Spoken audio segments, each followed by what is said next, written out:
I worried. I could not concentrate my mind upon the papers in front of me. And then, at last, almost before I knew what I was doing, I seized my hat and hurried round to keep my usual appointment. We had an interesting evening. Miss Wilson was present during most of the time, which prevented the embarrassment which one at least of us must have felt. Miss Penclosa's manner was quite the same as usual, and she expressed no surprise at my having come in spite of my note. There was nothing in her bearing to show that yesterday's incident had made any impression upon her, and so I am inclined to hope that I overrated it. April 6, evening. No, I did not overrate it. I can no longer attempt to conceal from myself that this woman has conceived a passion for me. It is monstrous, but it is true. Again tonight I awoke from the mesmeric trance to find my hand in hers, and to suffer that odious feeling which urges me to throw away my honor, my career, everything, for the sake of this creature who, as I can plainly see when I am away from her influence, possesses no single charm upon earth.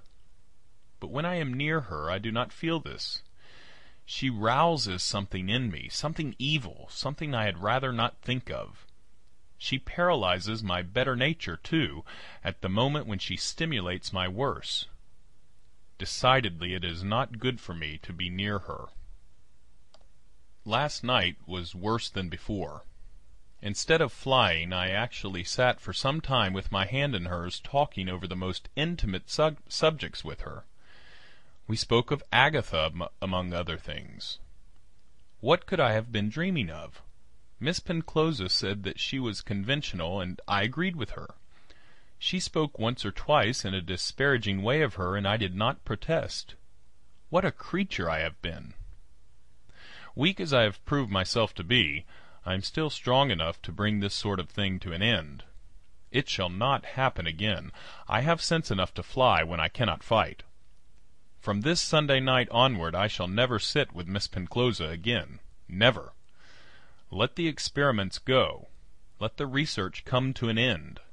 Anything is better than facing this monstrous temptation which drags me so low. I have said nothing to Miss Penclosa, but I shall simply stay away. She can tell the reason without any words of mine. April 7. Have stayed away, as I said. It is a pity to ruin such an interesting investigation, but it would be a greater pity still to ruin my life, and I know that I cannot trust myself with that woman. 11 p.m. God help me! What is the matter with me? Am I going mad? Let me try and be calm and reason with myself. First of all, I shall set down exactly what occurred. It was nearly 8 when I wrote the lines with which this day begins. Feeling strangely restless and uneasy, I left my rooms and walked round to spend the evening with Agatha and her mother. They both remarked that I was pale and haggard. About 9, Professor Pratt-Haldane came in, and we played a game of whist. I tried hard to concentrate my attention upon the cards, but the feeling of restlessness grew and grew until I found it impossible to struggle against it. I simply could not sit still at the table. At last, in the very middle of a hand, I threw my cards down, and with some sort of incoherent apology about an appointment, I rushed from the room. As if in a dream, I have a vague recollection of tearing through the hall, snatching my hat from the stand, and slamming the door behind me. As in a dream, too, I have the impression of the double line of gas lamps, and my bespattered boots tell me that I must have run down the middle of the road. It was all misty and strange and unnatural. I came to Wilson's house. I saw Miss Wilson, and I saw Miss Penclosa. I hardly recall what we talked about, but I do remember that Miss P. shook the head of her crutch at me in a playful way, and accused me of being late and of losing interest in our experiments. There was no mesmerism, but I stayed some time, and have only just returned. My brain is quite clear again now, and I can think over what has occurred. It is absurd to suppose that it is merely weakness and force of habit. I tried to explain it in that way the other night, but it will no longer suffice. It is something much deeper and more terrible than that.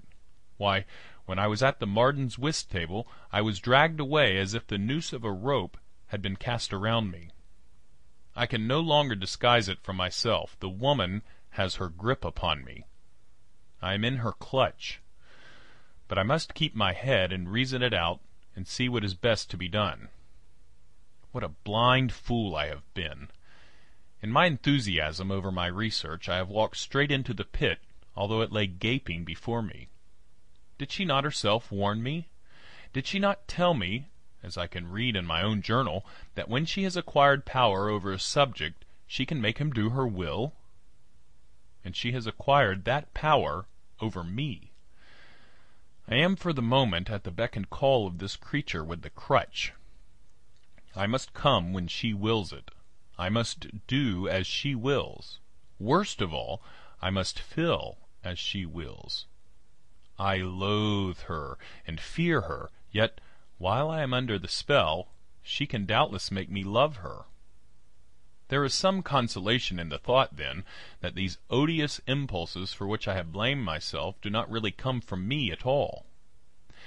They are all transferred from her, little as I could have guessed it at the time. I feel cleaner and lighter for the thought. April 8. Yes, now in broad daylight, writing coolly and with time for reflection, I am compelled to confirm everything which I wrote in my journal last night. I am in a horrible position, but above all I must not lose my head. I must pit my intellect against her powers. After all, I am no silly puppet to dance at the end of a string. I have energy, brains, courage. For all her devil's tricks I may beat her yet. I must, or what is to become of me? Let me try to reason it out. This woman, by her own explanation, can dominate my nervous organism. She can project herself into my body and take command of it. She has a parasite soul. Yes, she is a parasite, a monstrous parasite. She creeps into my frame as the hermit crab does into the whelk's shell. I am powerless. What can I do? I am dealing with the forces of which I know nothing. And I can tell no one of my trouble. They would set me down as a madman. Certainly, if it got noised abroad, the university would say that they had no need of a devil-ridden professor. And Agatha. No, no, I must face it alone. End of Chapter 2. The Parasite, by Sir Arthur Conan Doyle.